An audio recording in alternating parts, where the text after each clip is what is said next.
O perfume suave da camomila inundava o ar enquanto eu separava as folhas frescas com cuidado. Mas mesmo aquele aroma tranquilizante não era capaz de acalmar a tensão em meu peito. A porta do meu pequeno laboratório de ervas se abriu com um estrondo, e eu não precisava me virar para saber quem havia entrado. O cheiro inconfundível de colônia cara e desdém era o suficiente. Mary, até quando você vai perder tempo com essas plantas inúteis? A voz de Álvaro cortou o ar como uma navalha afiada. Meu pai acaba de falecer e você está aqui, brincando de curandeira. Respirei fundo, permitindo que o aroma das ervas me fortalecesse antes de me virar para enfrentar meu marido de 15 anos. Álvaro estava impecavelmente vestido, como sempre, em um terno que custava mais do que eu ganhava em um mês com minha brincadeira de curandeira. Estas plantas inúteis, como você as chama, pagaram as contas do mês passado quando seu comissionamento não veio. Respondi calmamente, embora minhas mãos tremessem levemente. E estou preparando um chá para Bianca. Ela está ansiosa com a escola nova. Ele revirou os olhos com aquele desprezo familiar. Aquela menina precisa de disciplina, não de suas poções mágicas. Sua voz baixou para um sussurro cruel. Talvez se nosso filho verdadeiro tivesse sobrevivido, você não perderia tempo com essas bobagens. A dor daquela memória me atingiu como um golpe físico. O aborto espontâneo havia acontecido há 8 anos, mas Álvaro nunca me deixava esquecer, como se fosse uma falha minha. Como se eu não sofresse todos os dias com aquela perda. A leitura do testamento será amanhã, ele disse, ajustando a gravata à cara. Com a morte do velho, finalmente teremos dinheiro de verdade. Vou poder abandonar aquela imobiliária miserável e viver como sempre mereci. Ele saiu sem esperar minha resposta, como sempre fazia. Bianca apareceu na porta assim que ele se foi, seus olhos grandes e curiosos observando-me com preocupação. Aos 12 anos, ela já entendia mais do que deveria sobre a frieza de nosso lar. Mamãe, o chá está pronto? Perguntou com sua voz doce. Forcei um sorriso, afastando as lágrimas que ameaçavam cair. Quase pronto, meu amor. Enquanto voltava minha atenção para as ervas, um pensamento insistente martelava em minha mente. Quanto tempo mais eu conseguiria viver assim?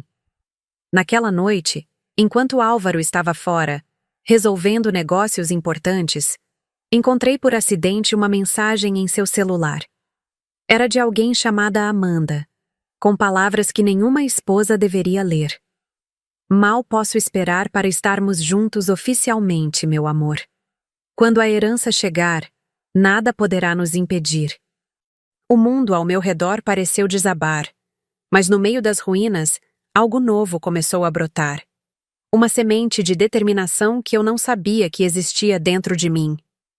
O escritório do advogado Dr. Machado exalava aquele odor característico de livros antigos e expectativas pesadas. Sentada rigidamente na cadeira de couro, eu observava os movimentos nervosos das mãos de Álvaro, enquanto o advogado organizava meticulosamente os documentos sobre a mesa de mogno polido. Senhores, estamos aqui para a leitura do testamento do Sr. Guilherme Siqueira, anunciou o Dr. Machado, ajustando os óculos no nariz afilado. Seu olhar passou brevemente por mim, com uma expressão que não consegui decifrar.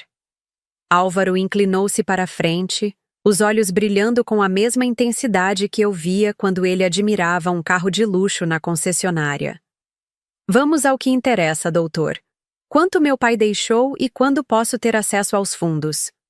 O advogado pigarreou, desconfortável. Senhor Álvaro, seu pai foi muito específico quanto à distribuição de seus bens. Senti um calafrio percorrer minha espinha. Guilherme sempre fora um homem observador e perspicaz. Nas poucas vezes em que nos encontramos, ele me tratou com um respeito que seu próprio filho nunca demonstrou. Eu, Guilherme Siqueira, em pleno gozo de minhas faculdades mentais, deixo a administração de 80% de meus bens, incluindo a empresa Siqueira Empreendimentos, sob a responsabilidade de minha nora, Meire Fernandes Siqueira. O silêncio que se seguiu foi ensurdecedor. Senti o sangue fugir do meu rosto enquanto Álvaro se levantava bruscamente, derrubando a cadeira. Isso é absurdo! É algum tipo de brincadeira de mau gosto? Gritou ele, o rosto contorcido em uma máscara de fúria e incredulidade. O doutor Machado permaneceu impassível. Há mais, senhor. Uma cláusula específica. Ele ajustou novamente os óculos antes de continuar. Caso seja comprovada qualquer infidelidade por parte do Sr. Álvaro Siqueira durante o casamento, todos os bens serão transferidos integralmente para a Sra. Meire. Álvaro empalideceu visivelmente, e eu senti uma onda de náusea me invadir. Então Guilherme sabia. Ele sabia sobre Amanda, sobre as mentiras, sobre tudo. Isso não pode ser legal, murmurou Álvaro, passando as mãos pelos cabelos perfeitamente arrumados. Vou contestar este testamento. Meu pai claramente não estava em seu juízo perfeito. Todas as avaliações psicológicas necessárias foram realizadas, Sr. Álvaro, respondeu o advogado calmamente. O testamento é perfeitamente válido. Ao sairmos do escritório, a chuva fina que caía parecia lavar a cidade, revelando cores que eu não havia notado antes. Álvaro manteve distância de mim no carro, seu silêncio mais ameaçador que qualquer grito. Isso muda tudo, não é? Perguntei finalmente, minha voz mais firme do que eu esperava. Ele me lançou um olhar gélido. Não se acostume com essa situação, Meire. Você pode ter a administração, mas eu sou um Siqueira. Esse dinheiro é meu por direito. Naquela noite, enquanto Álvaro saía novamente sem dar explicações, eu me sentei no pequeno jardim de ervas que mantinha no quintal. Entre manjericão e alecrim, sob a luz prateada da lua, comecei a planejar um futuro que nunca tinha ousado imaginar antes. A madrugada ainda dominava a cidade quando fui acordada pelo barulho frenético de gavetas sendo abertas e fechadas. Sentei-me na cama, o coração acelerado, e encontrei Álvaro remexendo desesperadamente no escritório anexo ao nosso quarto. Seu rosto estava transfigurado por uma mistura de euforia e medo. O que você está fazendo? Perguntei, a voz rouca de sono. Ele se virou num sobressalto, como uma criança pega em flagrante. Por um momento hesitou, e então seu rosto assumiu uma expressão que eu nunca havia visto antes, uma vulnerabilidade quase infantil. Ele está vivo, Meire. Meu pai está vivo. Achei que ele havia enlouquecido. A dor da perda e a frustração pela herança haviam finalmente quebrado sua sanidade. Mas então, ele me mostrou um pendrive escondido em um compartimento secreto de um antigo relógio que pertencera a Guilherme.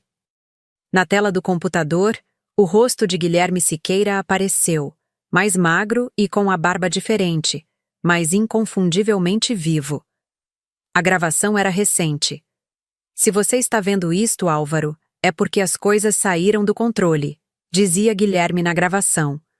Tive que forjar minha própria morte com a ajuda de Bruno. Denise Oliveira descobriu nossas operações no exterior e jurou me caçar até o fim do mundo. Foi a única saída. Bruno Ribeiro, o sócio fiel de Guilherme há mais de 2 décadas. Denise Oliveira, um nome que eu ouvira apenas em sussurros tensos durante jantares de negócios. Um homem perigoso com conexões em lugares sombrios. Meu pai construiu um império, e agora está se escondendo como um rato, murmurou Álvaro, pausando o vídeo. Tudo por causa dos negócios sujos que fez com Bruno. Que negócios? Perguntei, tentando assimilar aquela reviravolta surreal. Álvaro me olhou como se estivesse decidindo o quanto poderia revelar. Importações. Nem tudo vinha pelos canais oficiais. Ele passou a mão pelo rosto, subitamente envelhecido 10 anos. Denis era o contato deles no exterior. Algo deu errado. Aquela revelação me deixou atordoada. O respeitável Guilherme Siqueira, um homem de negócios celebrado na sociedade, havia construído sua fortuna através de operações ilegais. E agora eu era a administradora desse legado manchado. Nos dias que se seguiram, Álvaro mudou. Tornou-se mais atencioso, até mesmo com Bianca.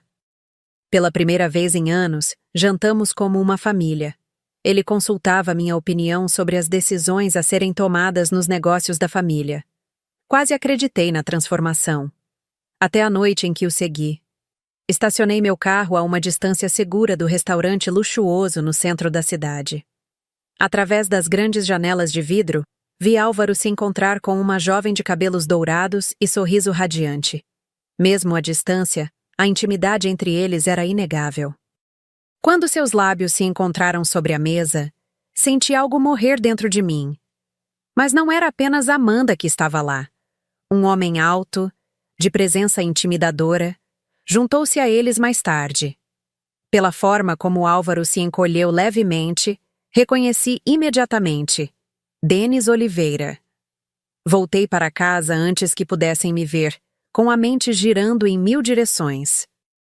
Álvaro não estava apenas traindo nosso casamento, estava traindo seu próprio pai, negociando com o homem que o forçara a uma vida nas sombras.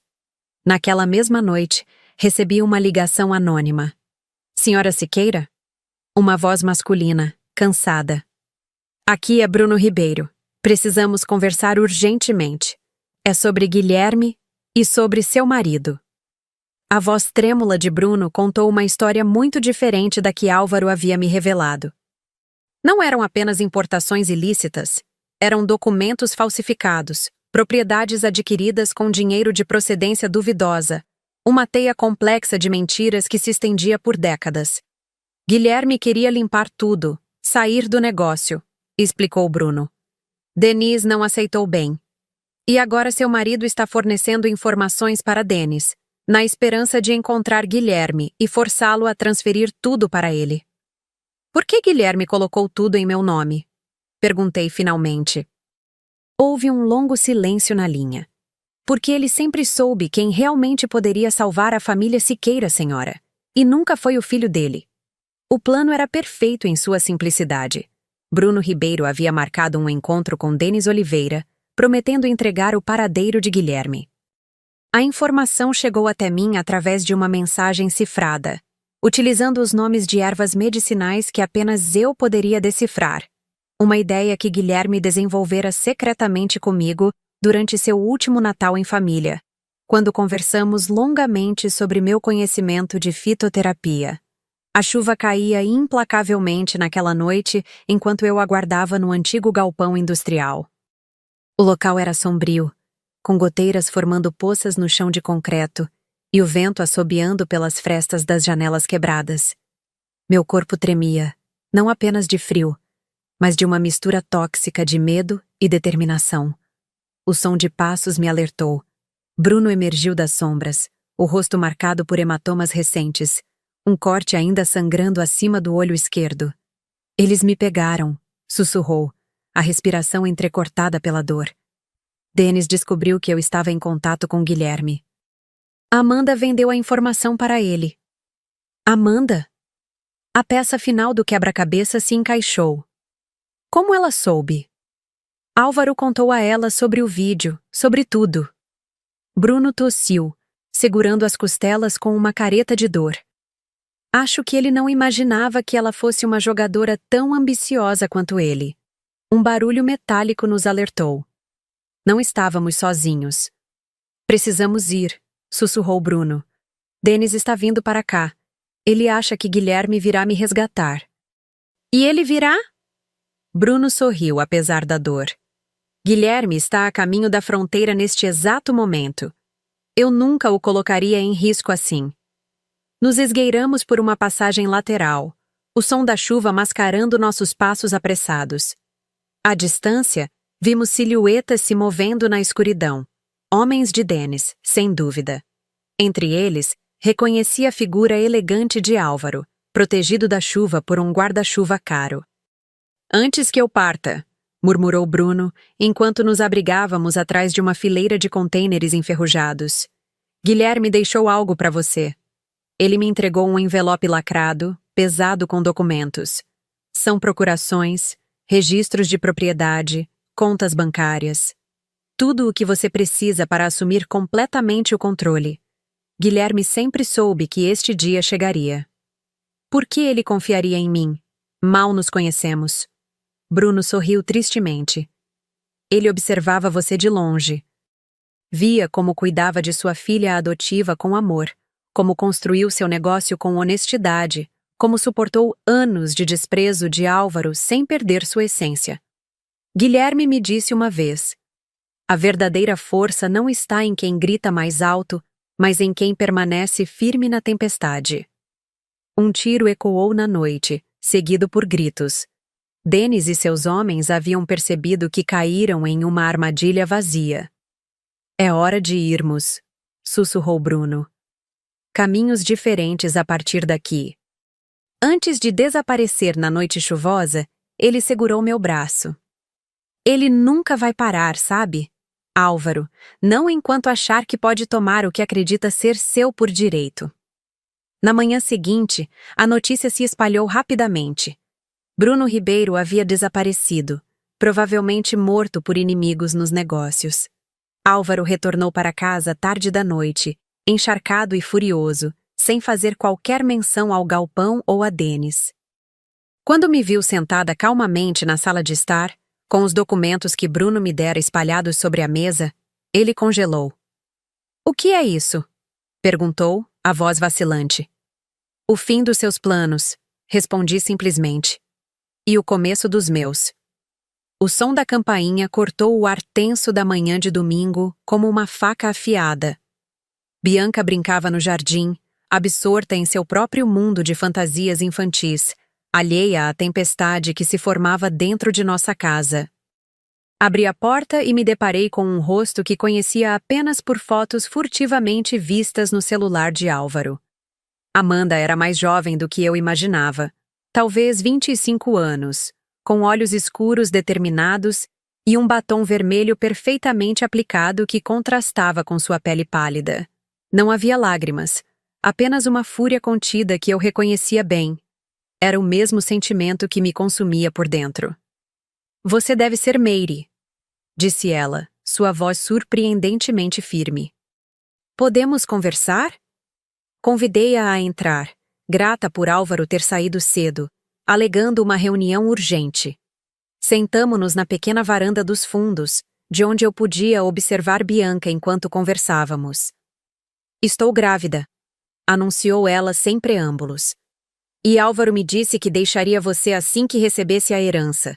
Isso foi antes do testamento, claro." Ela riu sem humor. "Agora ele está me evitando. Bloqueou meu número. Denis está furioso com ele pelo fiasco do galpão." Senti um estranho desapego, como se estivéssemos discutindo personagens de uma novela que eu assistia ocasionalmente. "Por que você está me contando isso?" perguntei, servindo chá de camomila em 2 xícaras. Minhas mãos não tremiam mais quando o assunto era Álvaro. "Porque Denis é perigoso e Álvaro é fraco", respondeu ela aceitando o chá. "E porque você não merece continuar vivendo uma mentira." Amanda me contou sobre os planos de Álvaro, sobre como ele falava de mim com desdém para seus amigos, sobre as promessas que fazia a ela enquanto gastava o dinheiro que eu ganhava com meu negócio de ervas. Contou sobre como Denis havia ficado furioso ao descobrir que o vídeo de Guilherme era uma armadilha, sobre como agora Álvaro estava desesperadamente tentando encontrar seu pai para reverter o testamento. "Não sei por que estou fazendo isso", disse ela finalmente, parecendo subitamente exausta. "Talvez porque eu finalmente percebi que sou apenas uma peça no jogo dele, assim como você." Quando ela se levantou para partir, notei uma leve hesitação em seus movimentos, uma mão que inconscientemente repousou sobre o ventre ainda plano. "O chá", disse eu suavemente. "É bom para a náusea matinal. Leve um pouco consigo." Seus olhos encontraram os meus, surpresos com o gesto. "Por quê?" "Porque você também está presa nessa teia", respondi simplesmente. "E porque toda a vida merece cuidado." 3 semanas depois, recebi uma mensagem curta de Amanda. Ela havia perdido o bebê, um aborto espontâneo, assim como acontecera comigo anos atrás. A diferença era que Álvaro não estivera ao seu lado no hospital. Ela estava sozinha. Naquela noite, tomei a decisão que vinha adiando por semanas. Arrumei minhas malas e as de Bianca. Quando Álvaro chegou, encontrou-me na sala de estar, as malas ao meu lado. "O que significa isso?" perguntou ele, o rosto contorcido em uma máscara de raiva e confusão. "Significa que acabou", respondi calmamente. "Amanda me contou tudo. Sobre o bebê, sobre Denis, sobre seus planos." A cor fugiu de seu rosto. "Aquela vadia mentirosa." "Ela perdeu o bebê", interrompi. "Sozinha em um hospital, enquanto você estava ocupado demais tentando encontrar seu pai para reverter o testamento." Algo se quebrou no olhar de Álvaro. Por um breve momento, vi o homem por quem me apaixonara há tantos anos. Vulnerável, humano. Mas passou tão rapidamente quanto apareceu. "Você não pode me deixar", disse ele, a voz perigosamente baixa. "Tudo o que temos está em seu nome agora. Você não sobreviveria um dia sem mim." Sorri. Um sorriso genuíno pela primeira vez em meses. "É exatamente o oposto, Álvaro. Você nunca percebeu o quanto eu sou forte, o quanto aprendi a sobreviver nas sombras de seu desprezo. E agora, não preciso mais fazer isso." Ele avançou em minha direção, os punhos cerrados em fúria impotente, mas parou ao ouvir a porta se abrir. Bianca entrou, seguida por Amanda. O choque no rosto de Álvaro seria cômico em outras circunstâncias. "Ela vai testemunhar no divórcio", expliquei calmamente. "Sobre seu caso, sobre seus planos, sobre tudo." Naquela noite, sob um céu estrelado que parecia especialmente brilhante, deixei para trás 15 anos de um casamento que havia se transformado em uma prisão. Levei comigo apenas o que realmente importava: Bianca, minha dignidade e a promessa de um novo começo. O pequeno galpão na periferia da cidade cheirava a madeira fresca e possibilidades. A luz natural inundava o espaço através das grandes janelas recém-instaladas, iluminando prateleiras vazias que em breve abrigariam potes de ervas medicinais cuidadosamente cultivadas e processadas. Este seria o início oficial da Jardim de Mary, minha própria empresa de produtos fitoterápicos. 6 meses haviam se passado desde o divórcio. O processo foi surpreendentemente rápido, graças ao testemunho de Amanda e às evidências claras da infidelidade de Álvaro. As cláusulas do testamento de Guilherme foram ativadas integralmente, colocando sob minha responsabilidade não apenas a administração, mas a propriedade completa dos bens da família Siqueira. A primeira coisa que fiz foi limpar as operações da empresa, cortando todos os vínculos com negócios duvidosos e reconstruindo sua reputação sobre bases sólidas e transparentes. Vendi propriedades que não podiam ser legitimadas e investi o dinheiro em causas que importavam para mim, incluindo um abrigo para mulheres vítimas de violência doméstica. "Mamãe, onde coloco estas mudas?" A voz de Bianca me trouxe de volta ao presente. Aos 13 anos, ela havia florescido nos últimos meses, livre da atmosfera tóxica que Álvaro criava em nossa antiga casa. "No canteiro do sol, querida. A Melissa precisa de bastante luz para crescer forte." Observei minha filha manuseando com cuidado as pequenas plantas, seus dedos delicados imitando os movimentos que eu lhe ensinara. Um orgulho imenso preencheu meu peito. Havíamos sobrevivido à tempestade e agora estávamos reconstruindo nossa vida, tijolo por tijolo, semente por semente. O tintilar do sino da porta anunciou a chegada de alguém. Um homem alto, de aproximadamente 40 anos, entrou hesitante. Seus olhos cansados e a postura tensa denunciavam alguém que carregava um peso considerável nos ombros. "Posso ajudá-lo?" perguntei, limpando as mãos no avental. "Espero que sim", respondeu ele com um leve sorriso. "Meu nome é Eduardo. Um amigo mencionou que você produz tinturas para ansiedade e insônia." Durante a hora seguinte, Eduardo me contou sua história. Era viúvo há 2 anos, criando sozinho seu filho de 7 anos, Bernardo. Trabalhava como professor universitário, mas recentemente havia sido forçado a reduzir sua carga horária para cuidar do filho, o que criou dificuldades financeiras. O estresse havia desencadeado crises de insônia que estavam afetando seu desempenho nos poucos trabalhos que ainda mantinha. Preparei para ele uma mistura personalizada de valeriana, camomila e passiflora, explicando detalhadamente como e quando utilizá-la. Quando mencionei o preço, notei seu desconforto. Podemos negociar, ofereci. Talvez possamos trocar por algo que você possa oferecer. Eduardo piscou, surpreso. Sou professor de literatura.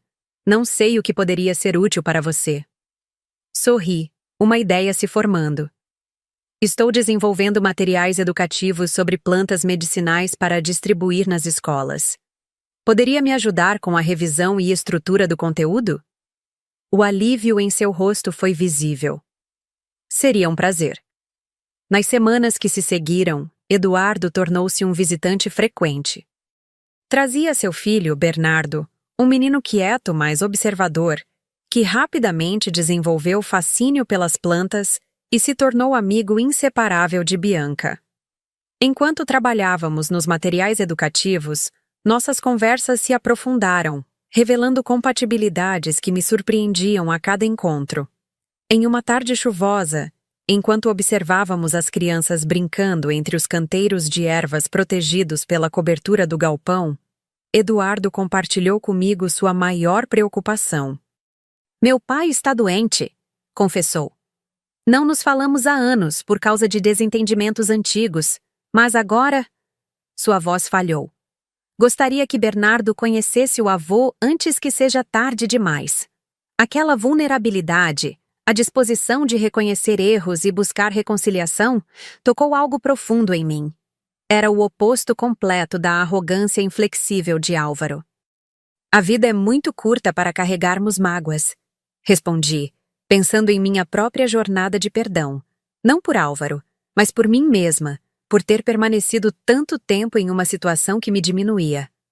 Naquela noite, quando Eduardo e Bernardo já haviam partido, Bianca se aproximou com uma pergunta direta, como só as crianças sabem fazer. Você gosta do tio Eduardo, mamãe? Do jeito que as pessoas grandes gostam uma da outra? A pergunta me pegou de surpresa, mas não pude conter um sorriso. Talvez, respondi honestamente. Estamos conhecendo um ao outro. Eu gostaria que ele ficasse por perto, declarou ela com a convicção inabalável da juventude. Ele faz você sorrir mais. E o Bernardo é legal. Naquela noite, deitada em minha cama, refleti sobre como a vida podia mudar completamente em tão pouco tempo. Das cinzas de um casamento destruído pelo desprezo e pela ambição, novas possibilidades estavam brotando, assim como as sementes que eu plantava em meu jardim, precisando apenas de solo fértil, água limpa e paciência para florescer. O mercado de produtores locais fervilhava de atividade naquela manhã de sábado. Minha barraca de produtos fitoterápicos atraía uma fila constante de clientes, muitos dos quais se tornaram fiéis após experimentarem os benefícios das minhas formulações. Eduardo e eu caminhávamos entre as barracas durante uma pausa, as crianças correndo à nossa frente quando o vi. Álvaro estava do outro lado da praça, elegantemente vestido como sempre, observando-nos com uma expressão que misturava raiva e desespero. Nos meses desde o divórcio, ele havia perdido não apenas o acesso à fortuna Siqueira, mas também sua reputação na sociedade. A verdade sobre seus negócios com Denis eventualmente veio à tona, e as portas que antes se abriam para ele agora se fechavam. Aquele é... murmurou Eduardo, sentindo minha tensão repentina. Sim, respondi, incapaz de desviar o olhar. Meu ex-marido. Eduardo instintivamente se posicionou entre mim e Álvaro, um gesto protetor que me comoveu. Mas não era necessário. Eu não tinha mais medo de Álvaro, apenas pena. Voltamos para a barraca, retomando nossas atividades. Ocasionalmente, notava Álvaro circulando, sempre mantendo distância, observando. Havia algo perturbador em sua persistência silenciosa. Quando o mercado começou a se dispersar no final da tarde, eu organizava os últimos produtos quando senti uma presença. Não era Álvaro, mas um homem descuidado, com roupas sujas e olhos avermelhados que denunciavam embriaguez ou algo pior. A feiticeira das plantas, disse ele com uma voz arrastada. Ouvi dizer que você roubou a fortuna do Siqueira com suas poções. Reconheci os rumores que Álvaro provavelmente havia espalhado pela cidade. Rumores que transformavam minha história em uma caricatura maligna. Senhor, por favor, estou apenas fechando minha barraca. Respondi com firmeza, mas sem hostilidade. Ele avançou um passo, o cheiro de álcool ainda mais forte. Você não me engana com esse teatrinho de santinha. Todo mundo sabe como você enfeitiçou o velho Siqueira para ficar com tudo.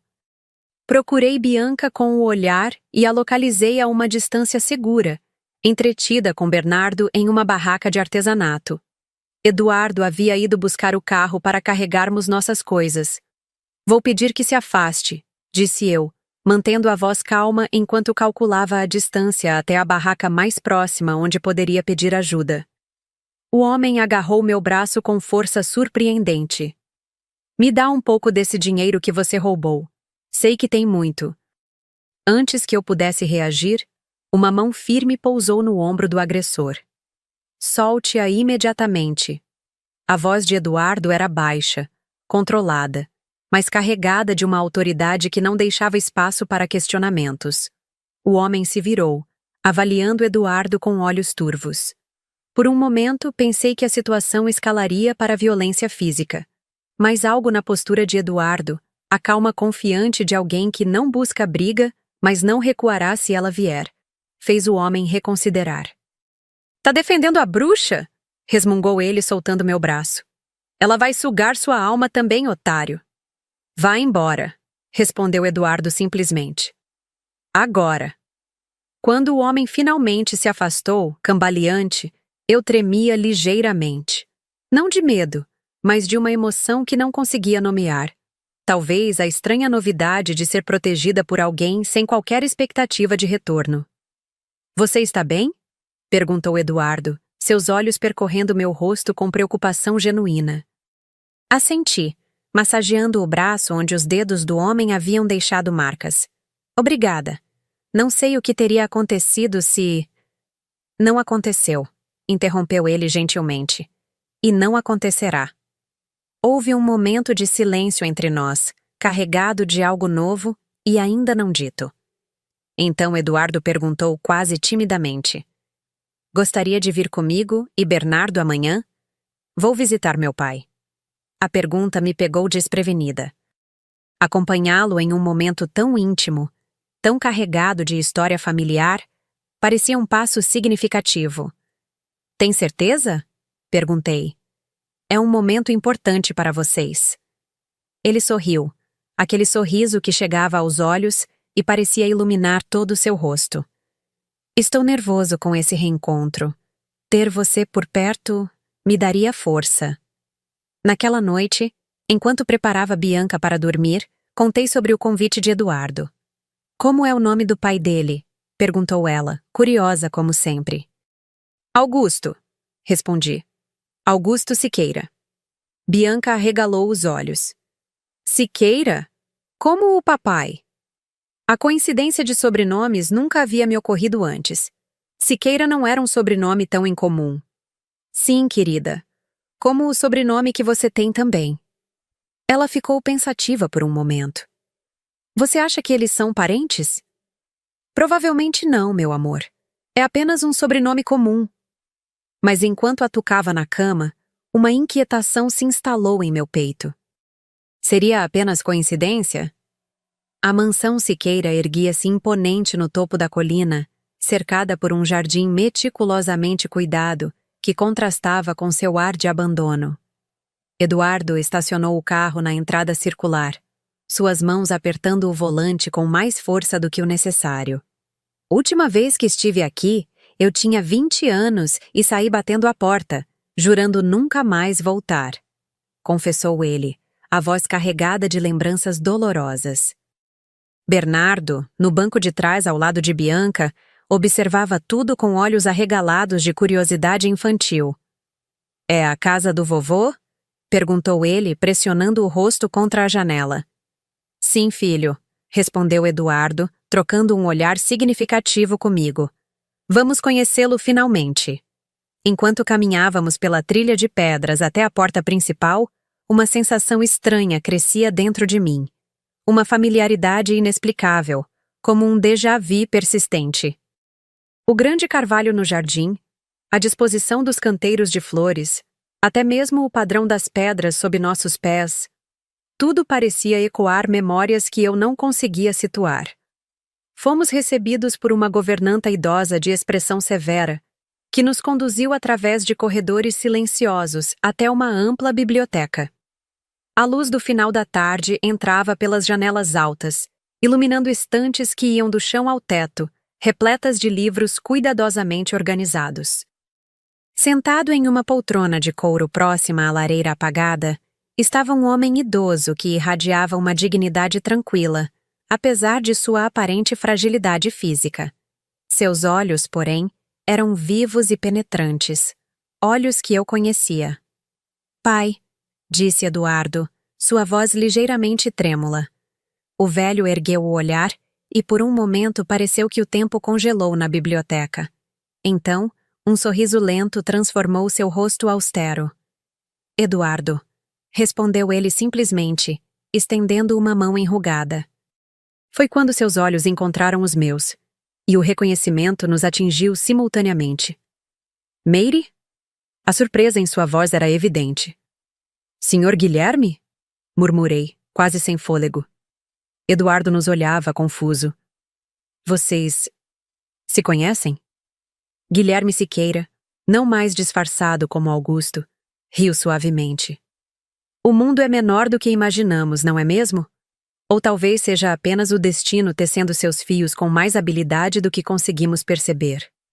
Nas horas seguintes, sentados na biblioteca enquanto as crianças exploravam o jardim sob a supervisão da governanta, a história completa foi revelada.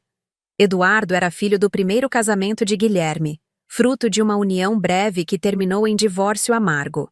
O distanciamento entre pai e filho havia sido exacerbado pela obsessão de Guilherme com os negócios e, mais tarde, pelos caminhos duvidosos que ele seguira. Quando percebi o que Denis planejava, precisei desaparecer, explicou Guilherme. Assumir uma nova identidade, retornar à mansão da família que mal frequentava, onde ninguém me reconheceria após tantos anos, especialmente com algumas mudanças na aparência. Por que não me contou sobre seu outro filho? Perguntei. Por que colocar tudo em meu nome, sabendo que Eduardo existia? Guilherme suspirou profundamente. Porque eu sabia que Álvaro tentaria manipular Eduardo para conseguir a herança, assim como tentou fazer com você. E porque... Ele fez uma pausa, olhando para o filho. Eu não tinha o direito de reaparecer na vida de Eduardo depois de tantos anos de ausência, apenas para envolvê-lo nos meus problemas. Mas você planejou tudo isso? Perguntou Eduardo, ainda processando a magnitude das revelações. Guilherme sorriu, aquele sorriso astuto que eu reconhecia das poucas vezes em que nos encontramos. Planejar? Não. Mas quando Bruno me contou sobre como Meire havia assumido o controle e transformado a empresa, limpando as operações duvidosas, confessei que tinha um filho distante que eu gostaria de reaproximar.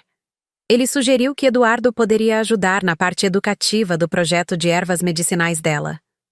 Bruno, murmurei, lembrando-me do homem que arriscara tanto para proteger Guilherme. Onde ele está agora? Seguro, respondeu Guilherme simplesmente. Longe de Denis e de qualquer perigo. Quando as crianças retornaram do jardim, coradas e felizes com suas explorações, Guilherme observou Bianca com um olhar que misturava ternura e remorso. Ela tem os olhos da mãe, comentou baixinho. Sempre soube que você seria uma mãe melhor para ela do que Álvaro jamais seria um pai. Naquela noite, enquanto retornávamos para casa, Eduardo dirigindo em silêncio contemplativo, as crianças adormecidas no banco traseiro, fui dominada por uma sensação de paz que não experimentava há muito tempo. O círculo estava se fechando, as feridas cicatrizando. novos caminhos se abrindo. 3 meses depois, em uma cerimônia simples no jardim da Jardim de Meire, agora, um próspero centro de produção e educação sobre fitoterapia, Eduardo e eu trocamos votos de compromisso. Bianca e Bernardo estavam radiantes em suas roupas de festa, e até mesmo Guilherme, ainda recuperando-se de uma pneumonia recente, compareceu, apoiado em uma bengala entalhada. Nunca imaginei que encontraria amor novamente, confessei a Eduardo enquanto dançávamos sob luzes de fada penduradas entre as árvores. Especialmente não com o filho do meu ex-sogro. Ele riu, aquela risada aberta que havia se tornado minha música favorita. E eu nunca imaginei que encontraria não apenas uma esposa, mas uma família inteira. 6 meses depois, descobri que estávamos esperando um bebê. Quando contei a Eduardo, ele chorou sem vergonha, suas mãos tremendo levemente ao tocar meu ventre ainda plano. Este filho será amado desde o primeiro momento, prometeu ele, beijando minha testa. Uma promessa tão diferente do desprezo que Álvaro demonstrara durante minha primeira gravidez, tão distante da frieza com que ele tratara nossa perda. Às vezes, olhando para trás, ainda me surpreendo com a jornada que me trouxe até aqui, das sombras de um casamento tóxico à luz de uma vida repleta de propósito e amor genuíno. Das pequenas ervas que cultivava quase secretamente em nosso antigo quintal ao centro de pesquisa e produção que agora ajudava milhares de pessoas. Há cura nas plantas, sempre soube disso. Mas aprendi que há cura também nas escolhas que fazemos, nas verdades que ousamos encarar, nos círculos que completamos.